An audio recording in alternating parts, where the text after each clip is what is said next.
to make their observations felt. And Ruth, we will be asking all the esteemed panelists to read out their work, and later on, after the reading, we will be having a bit of a discussion about the anthology, about the aspects of writing about the climate and about the climate crisis. So please do stay tuned. I'd also love to hear from Ranjit now as to what his foreword, as Ruth pointed out, is absolutely brilliant. Yes. And would you like to dwell on it a little bit, to provide a little bit of a flavor of the foreword or of what you feel about this issue to the audience? What I wanted to do in the foreword is really to look at the deep philosophical and existential roots of our present problem. So, we tend to call it the Anthropocene moment.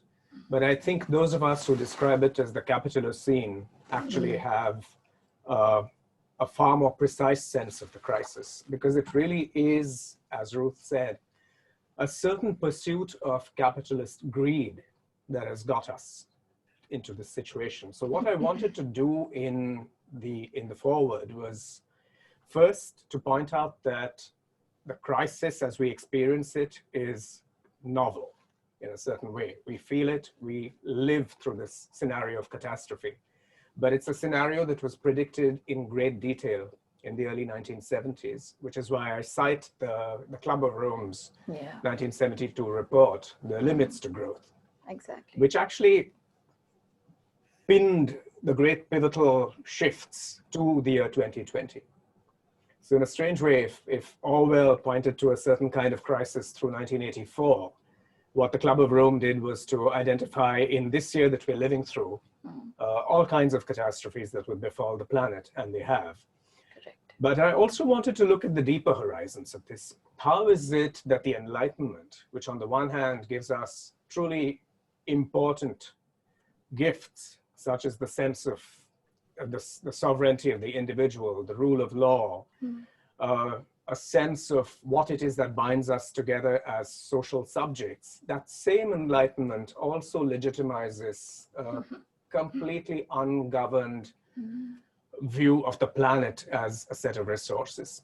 Yeah. So what we commit ourselves to through the Enlightenment is the transformation of nature into natural resources, the transformation of communities into possible labor, and just the belief that we can go on using these finite resources and produce potentially infinite waste on this little planet, this little blue dot that we have. And we've really hit the limits of that. And this is catastrophic as it sounds. This is going to be our life from now outward. So these are some of the contexts that I wanted to really invoke through the foreword.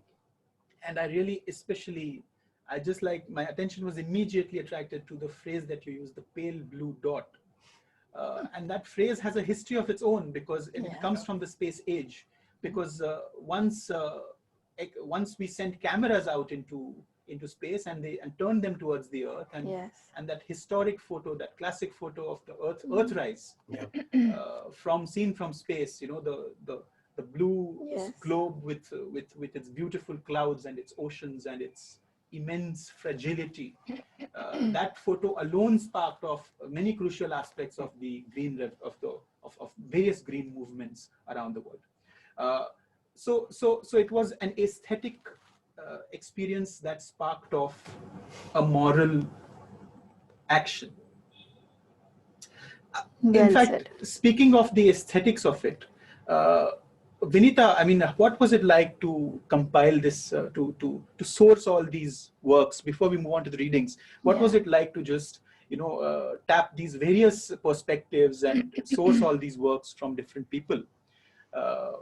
What were your considerations? What were the filters that you applied to this process, if that phrase is at all correct?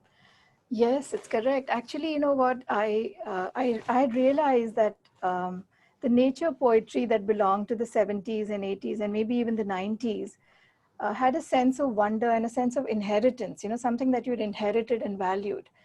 But that changed in the 2000s, because what happened was that people started reclaiming it. They realized that this whole sense of loss that had happened with the environment and so many other things related to that. And they were trying to reclaim it through this new age poetry, eco poetry, as I'd like to call it. So I reached out to these poets. I knew their work. I was familiar with most of them. And I knew what I would get on the table if I, brought them all together. So I really enjoyed reaching out to each and every one of these poets, writers, even the prose section. I shouldn't forget that at all. And invariably, everything came out so well because everybody was looking at something different. There are so many dimensions to climate change, whether it's a loss of habitat or species extinction, or deforestation, or whaling, or even mass fishing, everything just sort of came together. And there were very few poets whom I had to reach out and sort of ask them to edit their work in a small way, but most of it just organically came together. And indeed, after I read the anthology, it really shows, the as you said, the coming together, the absolute earnestness and felt emotion of each and every one of these works really comes through with an urgency that you just can't produce. It is given as much as is created, I believe. Shall we move on to the readings? With the permission of all the panelists here, I'd like to move on to the readings. Sure. And may I request Ruth to please read out her wonderful, wonderful poem from the anthology. Thank you. I thought I'd just read one or two. They're a sequence of poems about water. Yeah. It was actually while I was in Bhadra in Karnataka that I started, by a lake, by a reservoir, I started really seriously thinking about water and the dangers of it and the necessity of it. And so there are just a few poems here. One is called Rainbow. I am the shimmer of oil from yet another spill in the Niger Basin. I am the journey this drop from your tap has taken to get here. I am slurred semiquavers in the overture to the magic flute, the invisible cycle of evaporation, precipitation, and runoff trying to reach the sea, which you just don't want to think about. You do anything not to, but one day you must. Waterbed, I'll do one more. Waterbed. I have no form without a container. I am the damned 1,000 tons of me it takes to make one single ton of aluminium. I'm all the signed contracts of productivity, coupled, swifter and surer than thought, with drought at the heart of India. Wonderful. Beautiful. Thank you. Beautiful, absolutely beautiful. If you do want to read a few more, that would be a real treat for us, I believe. Well, okay. I just am so conscious. Vinita, I don't know how you managed to collect all these poems. They're so varied. They're so rich. And, Thank you, Ruth. It's also, I don't know, because India is such an enormous country and so varied ecologically that no other country could have produced it. And I don't think any other editor could have produced it either. Yes, so one more. Let's go back. Yes, water wars. That's one of the things, for instance, I'll just say one thing. What a lot of the Middle East and the Golan Heights and the conflict there is about the command of water. And this is true of other conflicts all over the world. People have known for a long time that commanding water is the most important thing. Water wars. Do you know where you are in the Milky Way? Look for the spun bud of the whirlpool, the last struggle of the water butterfly in toxic red mud. All is left of your river when they extract the aluminium which will connect your SIM card with the world. Water connects. You hear the plink of stalactites, iTunes in sea melt, leaks from the conscious mind. A gush from the pericardial sac and swollen jelly heart. Now it's the water closet, the one truly fortified space where the orator prepares his lecture undisturbed, because reality is not quite real enough till pushed through the mesh of words. Water is identity. I am easily lost. I am different in different places, shifting away to unhallowed ground you don't think to protect. I am what you don't recognize by any other name. The scarlet fleck and the black and white stone eye of Shiva set fast in the Himalaya. A swamp cloud of mosquitoes swarming through the veil of health. I am all the questions about origins and home you have never let yourself ask. Wonderful. Wonderful, wonderful. Thank Thank you so you. much for reading those. Thank you. Pleasure. I'm longing to hear the others. Yes. Would you like to read out? A poem from the anthology? Yes, Yes, it's a please. beautiful poem. Yes. The loss of habitat. Yes, indeed. Mhm. Yeah, it's called Sovereign. And this, along with a number of poems I wrote at some point last year, had to do with my very unsettling awareness that we here in a seaside city are going to feel in a very intimate way the results of the destruction of the ice caps in the Arctic and the Antarctic. We are Absolutely. also going to feel what happens when the third pole begins to melt, as indeed it is melting. Exactly. The entire range of mountains from the Hindu Kush across the Karakoram and the Himalayas. So this poem is really about the journey that an animal made to the far north. Sovereign. Plucking sunsets from the water, the horned sovereign half stamps, half slides across the beach, stopping to dig, claw, rake. What washes up is drilled shale, lost static, parsed from gulf to strait. Plastic whirls in whose wake gagged dolphins trail, scarred humpback whales whose shadows will drift unmoored up thawing glaciers.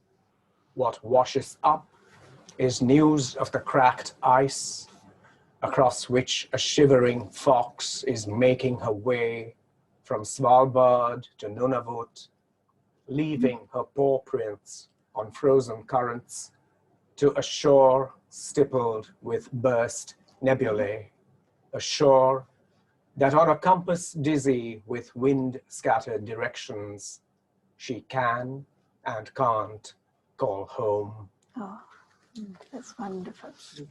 And Absolutely. that mention of Svalbard Yeah. in I believe the penultimate stanza.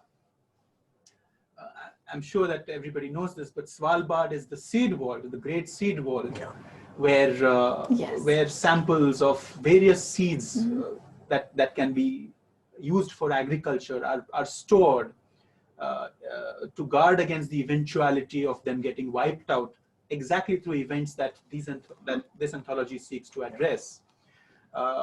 And in a way, this anthology is like a sort of a seed vault for art. It is an archive. It is a collection. So I would now like to ask Sampurna Chattarji if she's logged on.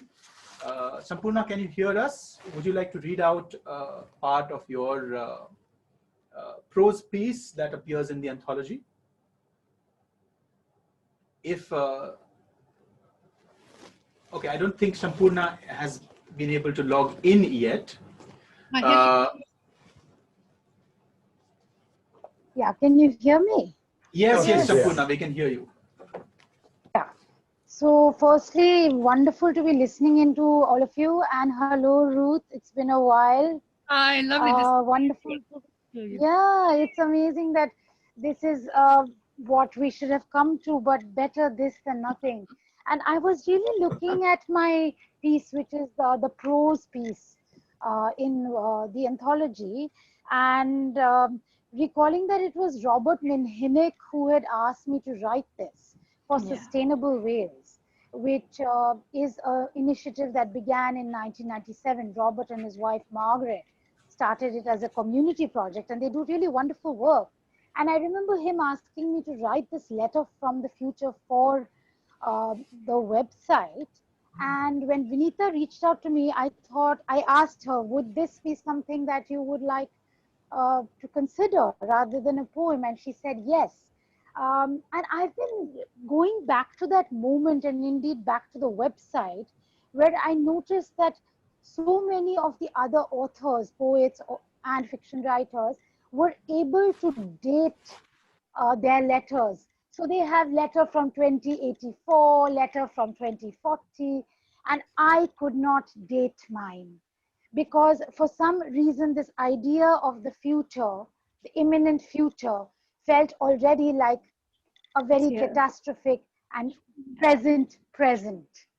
And when I read this, Vinita, thank you for including this, because when I read this today, I wonder what it is about this cyclical, this almost vicious cyclical time that we have brought upon ourselves. And this idea of relentless consumerism that so many of the previous speakers have touched upon, this drive to consume, this greed, is really what I think is at the heart of my piece. I'll read a very small segment from it. My parents nagged at me. Turn off the light when you leave the room. Yes, Amma. Don't leave the water running. Yes, Papa. Don't eat the junk that comes from a packet. Fresh cook it. Slow cook it. Where, Amma, is the time for all that? What chemicals are you putting in your hair? What poisons in your stomach? Relax, Amma. When we were young, we walked 10 miles to school. Yes, Papa. We played in the fresh air. Why your children play only with machines in rooms cooled by machines, ruining their eyes, getting fat and blind and lazy? Modernity, Papa, enjoy. And soon they did. The tata parties, dadu didas, nana nanis. Oh, what fun! Switching on the micros. In seconds, baby's milk is hot so fast. Why I wasted my whole life talking on the mobiles. Remember when we had to wait 10 years to get a connection? This is bliss. Instant connection, instant communication. Beta, get a new one now. And Beta always got a new one, and another, and another. And the gadgets multiplied, and the buildings multiplied, and the people multiplied, and filled the buildings, ignoring those who had nothing, and lived under the flyovers, the expressways, the sky trains, the monorails, the dumps, the scrap heaps, human garbage left like always to rot, to serve, to scrounge, to starve. And the farmers killed themselves for hunger and debt and humiliation.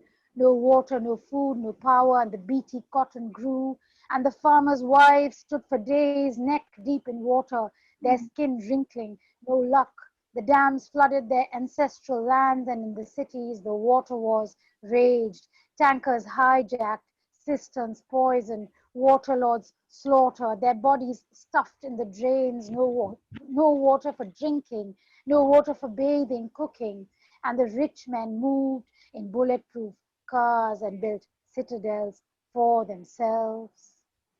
Until one day, the water stopped flowing through the pipes, the electricity stopped flowing through the lines, and the blood stopped flowing in my veins. I died. I died before my time, but was it yesterday? Or was it tomorrow? Has it happened already? And will it happen now again? When? Kal. There is no future. There is just me endlessly looping the world through my head. And you ask again, who am I? I was, I will be, I am one of 2.2 billion people who lived thoughtlessly, carelessly, died painfully. My mind, sick and jumbled, flickers, doomed to watch the end of the world again and again. All that has to come, all that is to come, I would write it down if there was anything to write it with or on. So instead, all I do is speak in this terrifying whisper to myself, hoping someone hears the words, hoping someone will pass it on. There is no warning, there is no hope. It was, it is, it will be too late, too late, too late. Absolutely, Wonderful. absolutely wonderful. Thank you so much, Sampurna, for reading out that absolutely moving gut punch of an extract. I'd like to You're very invite, welcome, Suhit. and thank you so much for being with us here today. I know that you have a you have had a very hectic day. Thank you so much for being here with us. No, it's a We really pleasure. appreciate it. It's wonderful Yes, to hear you. thank Well, just wonderful. I'd like to invite Mustansir Dalvi to please read out his wonderful poem from the anthology. Are you there, Mustansir?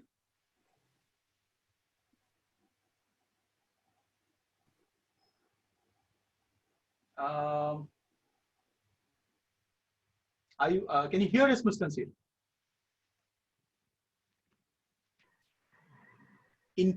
There you are. Oh, yeah. Hello, Suhit. Can you Hi, hear me? Mustansir. Hello. Hi. Hello, Ruth. It's nice to see you again. Lovely to see you. And Ranjit, Vinita, and Suhit, Sampurna, and others. I can see Minka as well. Thank you so much for asking me to read my poem in this absolutely beautiful anthology on climate change. You were right in your introduction that after the nuclear race, I think this is the one event that unites the world in a sense, perhaps not enough sense of dread, but it is going to overtake us more than, I mean, faster than we know, and probably in our lifetimes as well. So thank you for that.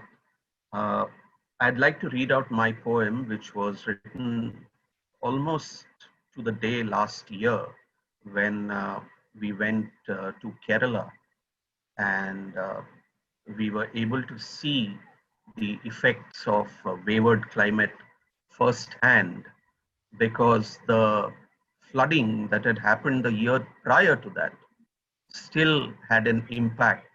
And in Ruth's poem, there is the phrase water bed. That is literally the way we saw the Lake Vembanad in Kerala, because it was a place where water had reached a point where almost no other landmarks could be differentiated.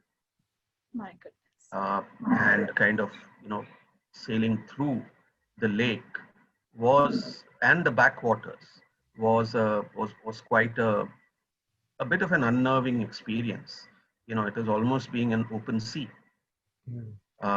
So this poem is called Backwatera Illa, which is Malayalam word for no more backwaters.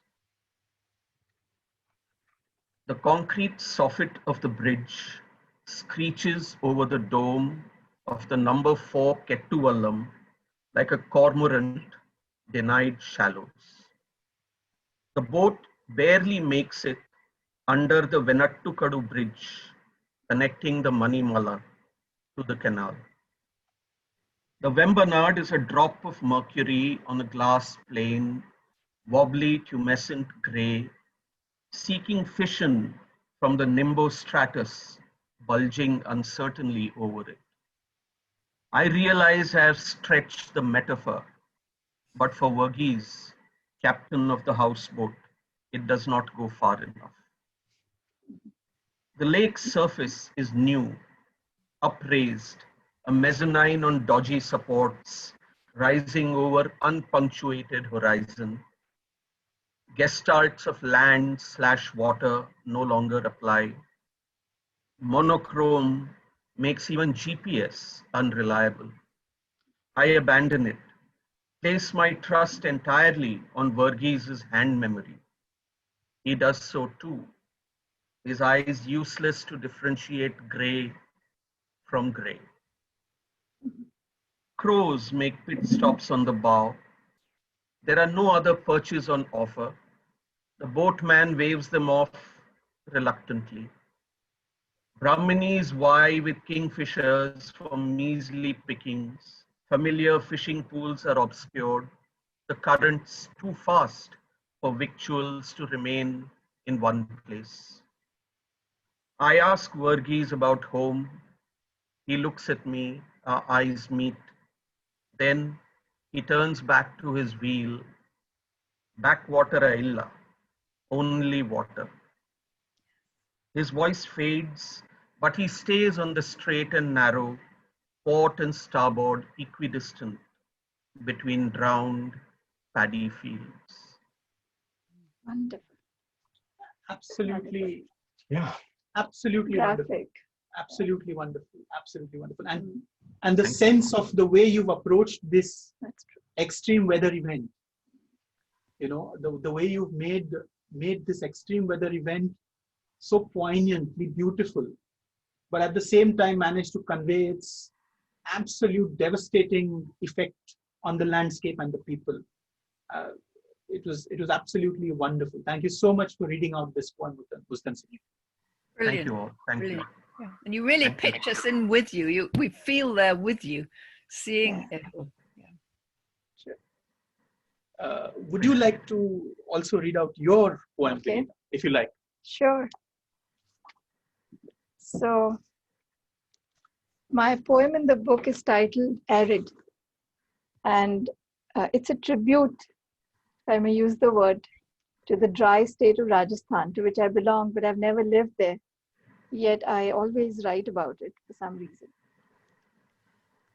So dry, dryness with cracked heels, barely a turban of shade on the head, dryness that chalks the roots' velvet suit, soil unbuttoned to the waist.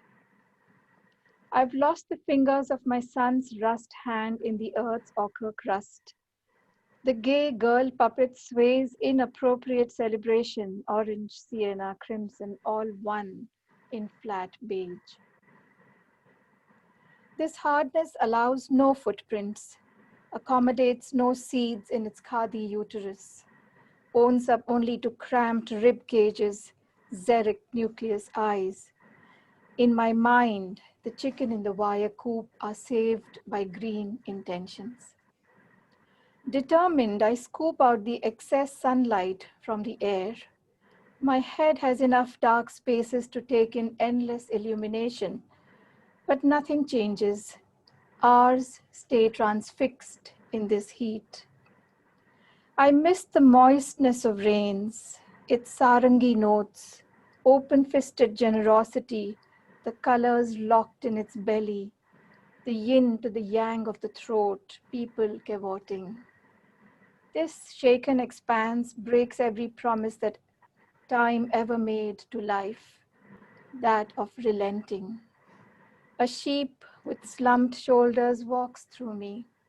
I become a burnt hoof, a sore mouth. Rain could ease the ache of this supine topography, rains and rivers and water tables, that brilliant liquid shimmering in dreams, that women would trade with their blood. But clouds too are deserts here, deserts in the skies. Wow. Thank you. Very nice. Absolutely beautiful. And the sense of the preciousness and the sense of the unforgiving terrain and the sense of the life that manages to make its way through that terrain, you know, as ransoming. I believe that one of the lines was trading water for blood, or something to that effect. And if you go to the drier parts of Rajasthan, not all parts are desert. That is the common stereotype about Rajasthan that we see in popular imagery. There are some places of Rajasthan that do get considerable rainfall, but the parts that are that are dry are extremely arid. May I add something here? Yes, of course. You know, Rajasthan never had this kind of rainfall that it's seeing in these years, in these recent years. Yes. And this is also a part of climate change. So where floods are one aspect of climate change, dry deserts are also a part of that same coin. Absolutely. And I remember, just to narrate a very small personal incident, I had an aunt who lived in Bikaner, and whenever she visited us, my mother would ask her, what would you like to take back from here? We were living in Anand in Gujarat, which is the greenest town in that state. So she would say, just give me all the water you have. It was a joke, of course, but somewhere there was this complete affinity to something that was so terribly lacking there. You know, this need for water. If I could comment on that, another aspect of this crisis that we're going through is our ignorance, our willful ignorance of traditional solutions to problems like aridity, for instance. Rajasthan has a robust tradition of water conservation, whether it's through boulis, the step wells, or underground reservoirs, and villagers who are actually living archives of these techniques of conservation. But our entire paradigm of development, as we like to call it, has tended to marginalize these individuals, communities, and the bodies of knowledge and the techniques that they embody. Very true. So this is, I think, a huge problem that particularly in India, and not only India, across the global south, people have faced this. Also, we've committed ourselves to a draft Forest Act, which simply doesn't recognize the diversity of our ecosystems. So wetlands, for instance, swamps, marshes, grasslands, parts of our natural environment, which could actually help us deal with this problem, are left vulnerable to infrastructure projects, to real estate, to depredations of all kinds. So now you are sounding like an ecologist too. That's the danger of the subject. It is, but I think that without claiming specialist knowledge, I think this is absolutely required knowledge. I think that we all as citizens need to have today. Yes. Because that's yet another problem we have, which is that for far too long, we've left this to expert culture. And it hasn't always been like that. Traditionally, it's something that people knew. It was part of their social practices. It was part of their cycle of cultural activities. And now there's been a great alienation from how to deal with nature. It's a very good point, Absolutely. actually. And one thing I noticed about all of the poems that were read today, and indeed if you go through the anthology, which is available online at hawakal.com, you will see that the pitfall that all of the poets in the anthology have successfully avoided is that of sounding like a public service announcement. Or sounding like one of those typical slogans written by the underpaid publicity department of some forgotten government department. All the tokenism that, you know. Or the tokenism, or the sloganeering. You will see none of it in this anthology. All of the poems stand as aesthetic artifacts, as aesthetic creatures. And that is what I would like to ask all the panelists here today, which is, please, would you say something about approaching this subject slant? You know, it is a very, very pressing subject. It is a subject which lends itself very easily to the facile sentiment. But you have all managed to say things slant and make things beautiful. Would you like to come in on that? Would you, Ruth, like to say something about that? Yes, I've always felt that activist poetry, whatever it's about, whether it's about politics or ecology, it's got to be a poem first. If you only think about the message and you don't think about writing a poem aesthetically, emotionally, you're lost. You're letting down poetry and you're letting down the subject. So it's got to be a poem first. But also, the deeper you know and the more personal you make it, the more vivid. Like with Mustansir, we saw the kingfisher who was lost in his normal fishing pools and so on. The more vivid and the more personal and the more concrete it is, the more ironically, the more universal and important it is. Absolutely. And in fact, Mustansir, I was going to come to you next anyway, because especially if you look at your poem, you know, the series of images that you lead us through, you take us on a journey. There is a fair amount of felt observation there. And then the sense of loss, the sense of devastation is conveyed extremely subtly. It is not in your face, to use a term from common parlance, but it is conveyed extremely subtly. I mean, I'm aware that poetry is not wholly a conscious or not wholly an explicitly definable process, but would you like to tell us and take us through the journey of this poem, the drafting of this poem? I think primarily because I have visited Kerala before, okay, and on several occasions. So seeing the change has impacted me profoundly. And it is, just as most of the poems in this anthology are, the result of lived experience. Okay, I have gone there as a visitor for a few days. I cannot presume to say that I live there, but the shock of change is so obvious. I wonder whether that kind of shock can be experienced currently in India, in any other place. And I think that is a fundamental danger, because it can lull us into an amazing sense of complacency. You know, we have far too many more immediate issues that focus our attention rather than this one, which will, you know, kind of get us in the end. I think the virtue of this entire anthology is not so much in, as you said, you know, poems in the overt activist mode, but more like a very swift kick to the backside. You know, that is what I think this book as a collection tends to convey, and it conveys that in a variety of ways, as you said, never in your face kind of thing, but by, you know, dipping you or embedding you in places which are most uncomfortable and making you realize, you know, two things. One is where we are, and the second is that we are all in it together.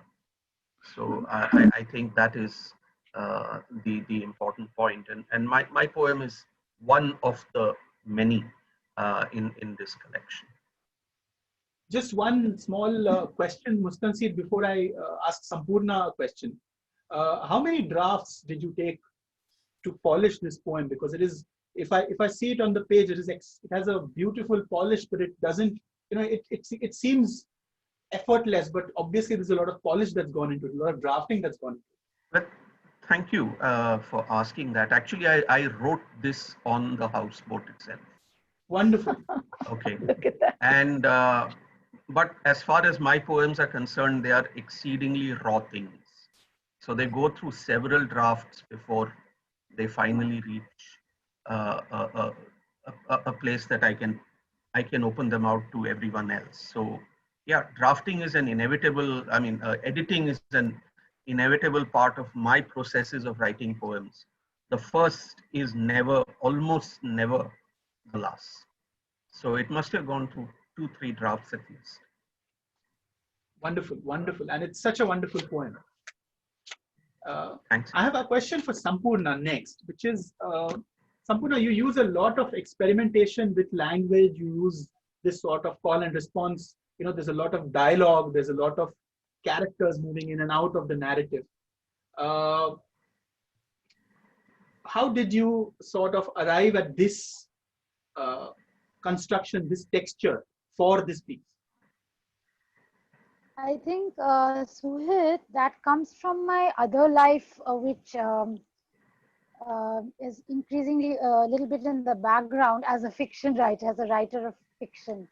And I think my concerns with the way, for example, Bombay City has been moving towards this excessively built up monstrosity was very much something that I did in my book of short stories.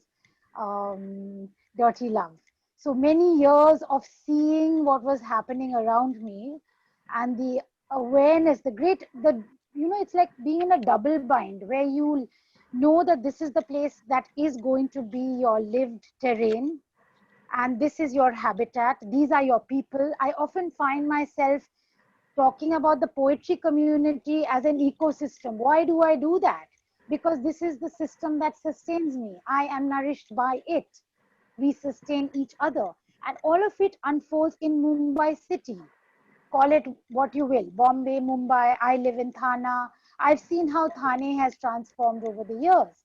So I think the impulse to look, to record, to remember, and I think at one level in this particular piece, in Dirty Love, there are many registers of observation. So there's a lot, there's humor, there's elegy, there's conversation, there's a lot of reality.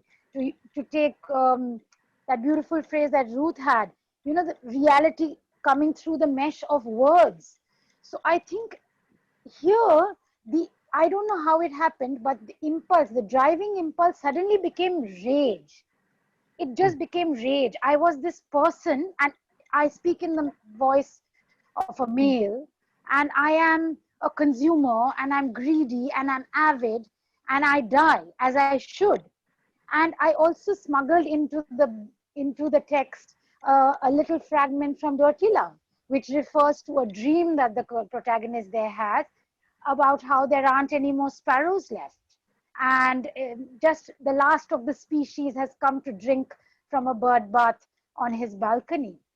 So I think these concerns have been there for a long time, concomitant with this fear that we are really going to be reclaimed by the sea that we once claimed the city from, the fear of deluge. So I think it took me by surprise, Suhit, I have to say, because when Robert asked me this, I said, okay, I'll give it a shot. I'm not sure where it's going to go.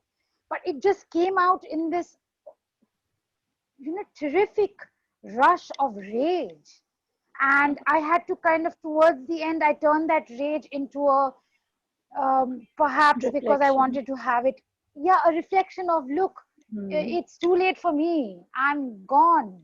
But hey, and I noticed that Usha Akela, she wrote to me a few days ago, Vinita, saying that, I read your piece and I was the visceral force of it.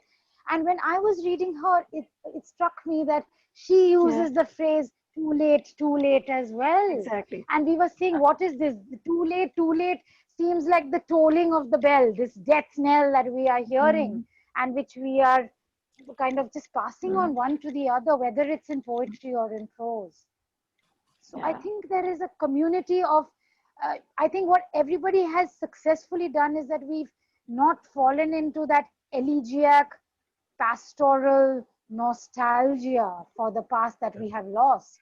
Here the lament is very sharp. If there is lament, it's very edged with pain. And that pain is, as Mustansir says, a lived one, because we have experienced this pain. So I think all those things were driving this piece. I'd love to say something. You have a fantastic control, Sampurna, of the rhythm and the pace of it, and I mean, it's just amazing. And it is like a wave. It's like a wave going further and further forward. But you've controlled it so beautifully. It's so powerful. Oh, thank you, thank you. Gosh, thank you. So, so we've had quite a treat today. Ranjit and Ruth's poems use narrative techniques to say things slant. Mustansir obliquely approaches the phenomenon of extreme weather events. Sampurna uses radical experimentation with language to funnel her rage into an aesthetic experience. And the net effect is this beautiful anthology before us. We are almost through with the program, but I also want to ask anybody here whether there were any poems that were written specifically for the anthology using climate change as a prompt. And what was that experience like? Or were all the poems written by and then they were included in the anthology? In my Can I case, yes. Yeah. I mean, Mustansir, do you want to say something? No, in my case, that's how it was. I mean, it wasn't written for the anthology. It was written, and it was absolutely appropriate the for bill the perfectly, like your poem too.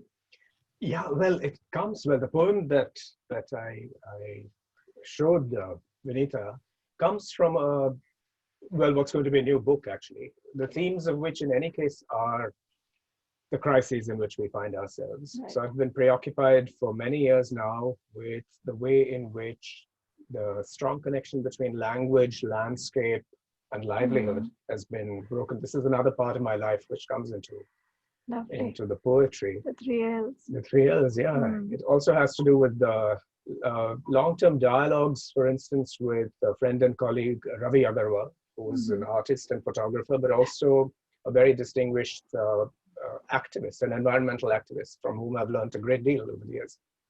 Also, I've been preoccupied with the endling as a figure, the creature that is the last of its species. So just as Sampurna was talking about this business of too late, or what happens now, we're arriving at a point where species extinction is rampant.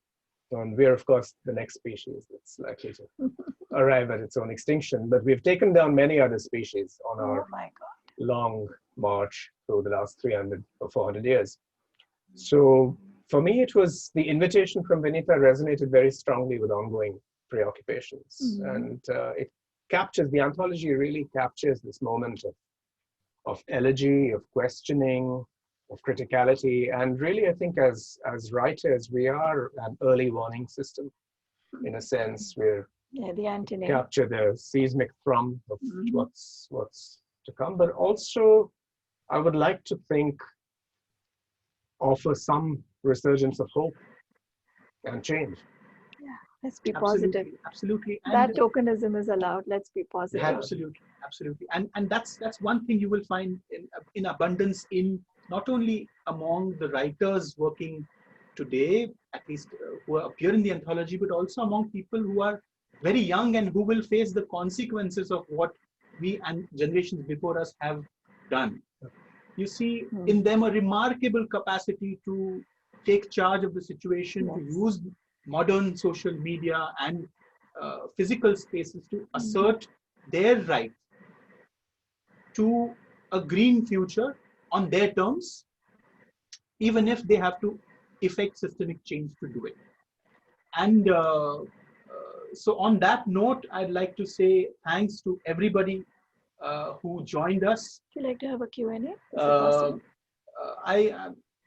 We can actually have a Q&A before we end if everybody has the time. People may have responded through the chat. Are there any questions from the audience? Can we? There we go. Okay. So we have a lot of compliments coming in. Hard to read, right? Yes. So we have Srilata Krishnan saying an absolute treat. All the poems, read them all before, but listening to you feels special. Thank you. Indira Chandrasekhar says, thank you, Vinita, for putting this together. In the bleakness of the theme, it is wonderful to be immersed in the beauty of word. Can we minimize this window again?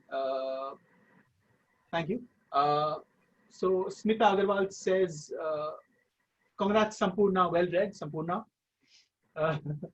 And so there don't seem to be any questions. Okay. Here we go. There is one question. As a writer, where do I commence? Does an aspiring writer have to follow the structure which have been there since years?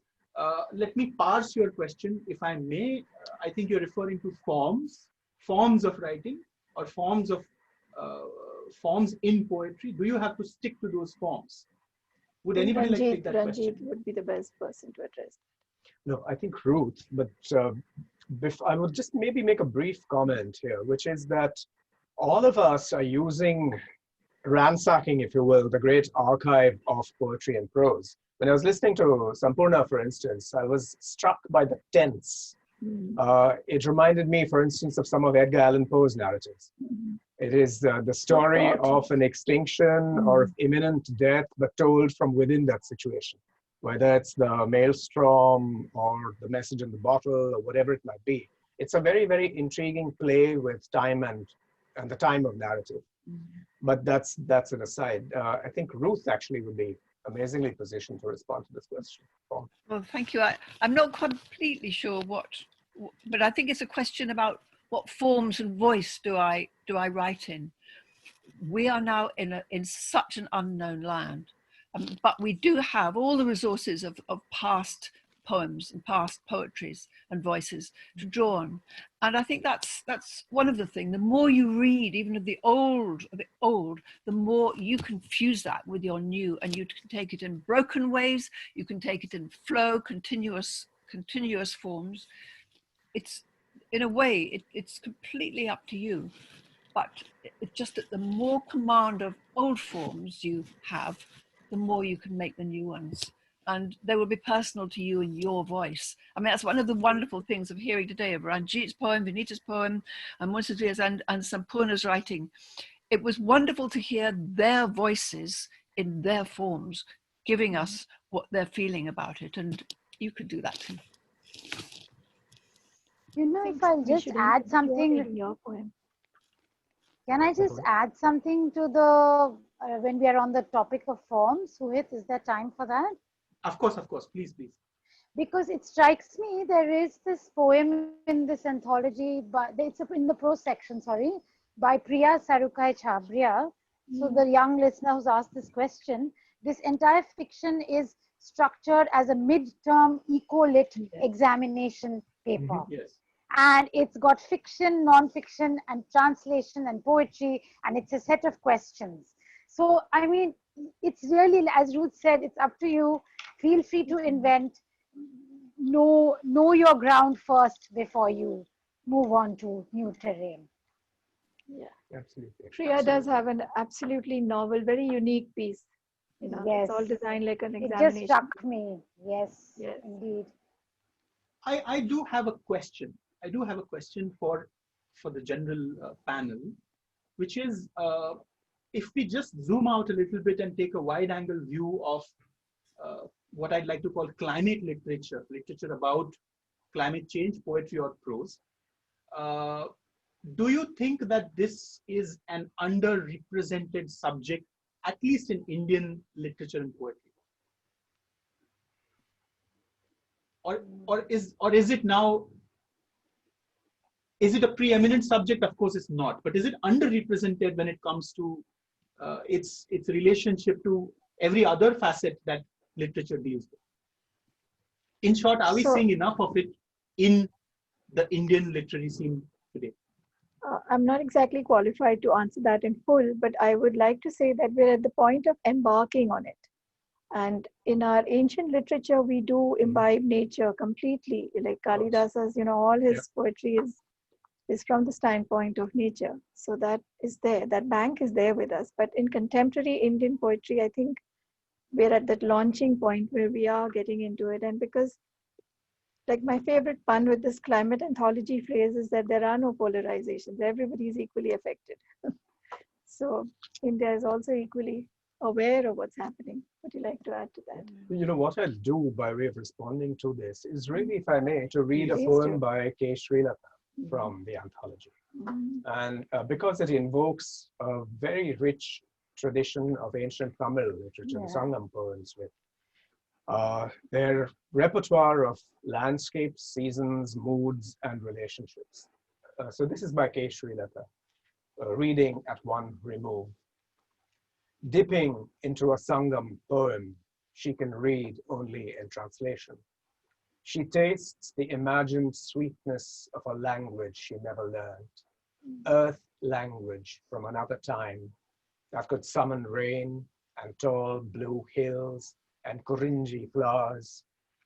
Reading at one remove, she swims in the blueness of rainfall, hills and Kurinji blossoms, forgets briefly the Pale that is her body, its Varachi, its Daham. Beautiful. It's a poem that actually invites us into a language, into a culture, into a tradition of eco-poetics from several millennia ago, actually. So in that sense, a poem like this to me is also, in the richest and most sumptuous sense, it's a pedagogy. We're being invited to look at a time when all of these questions, we're calling it eco-poetics today. We have had these poetic reflexes, we've had these poetic resources, but we need to, even if we read them only in translation, we need to read them and reabsorb these themes and these questions. Absolutely. And Smita Agrawal has a question. What about other Indian languages? What's happening there vis-a-vis climate change? That's a maybe I could just huge... quickly. Yes, Sampurna, please. Since I guess one can, I think Srilata's poem already kind of answers that. But I have been translating Joy Goswami's prose poems, and I realize how many of them are inflected by this deep awareness of what is happening to our earth. I mean, this is something that has been there very strongly even in his earlier work.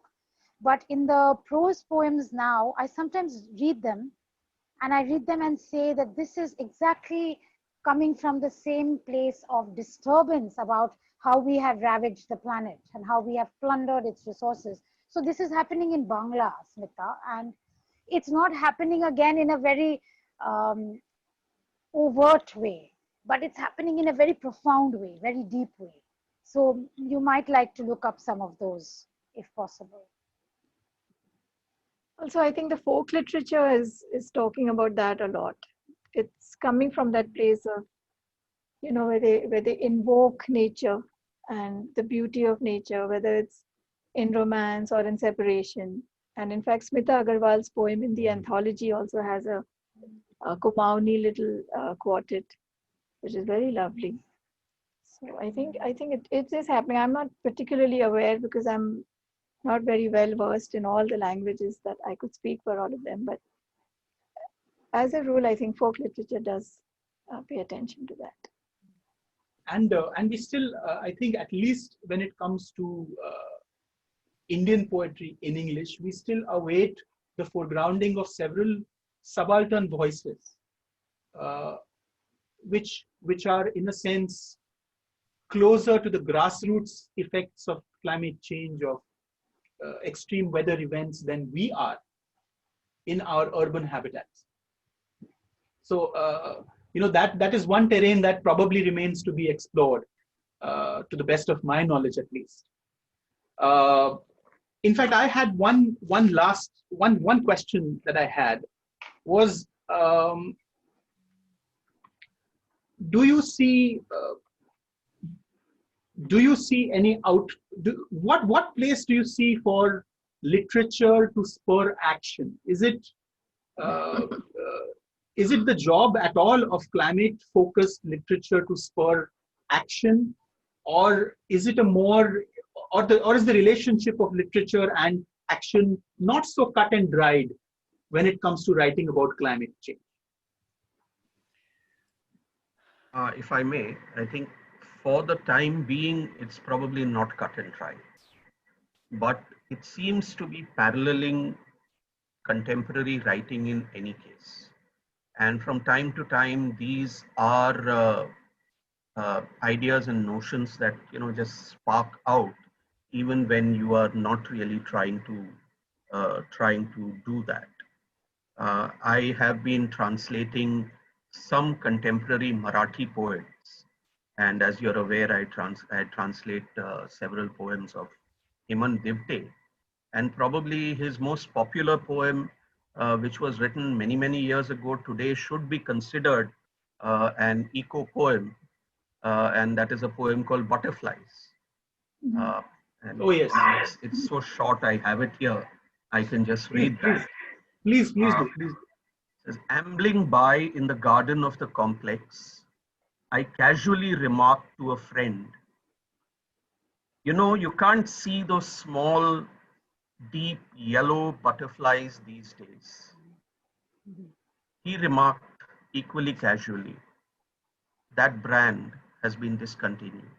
Oh dear. Mm. Devastating.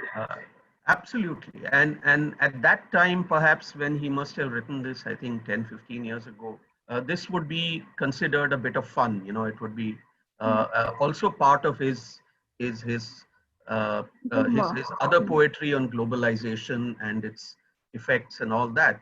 But this is as good an eco poem as you could ever get.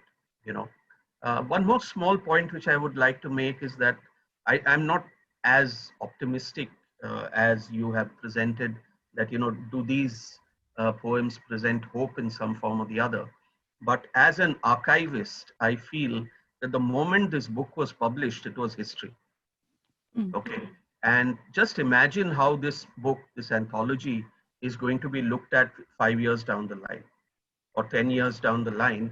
And frankly, I'm terrified because this might not look that bad at all.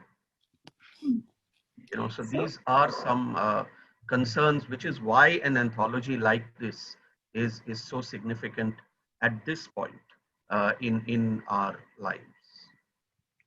Absolutely. Just to add a very small point to that, John Felstiner has a book titled "Can Poetry Save the Earth?" And it's all about awareness basically, and any art form enables and educates awareness. So when you're aware, then you're sensitized to the issue, and that hopefully should lead to action of some sort.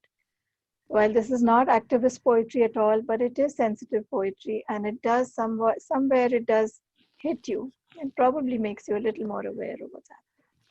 The Polish Lithuanian poet Czesław Miłosz has a phrase, the witness of poetry.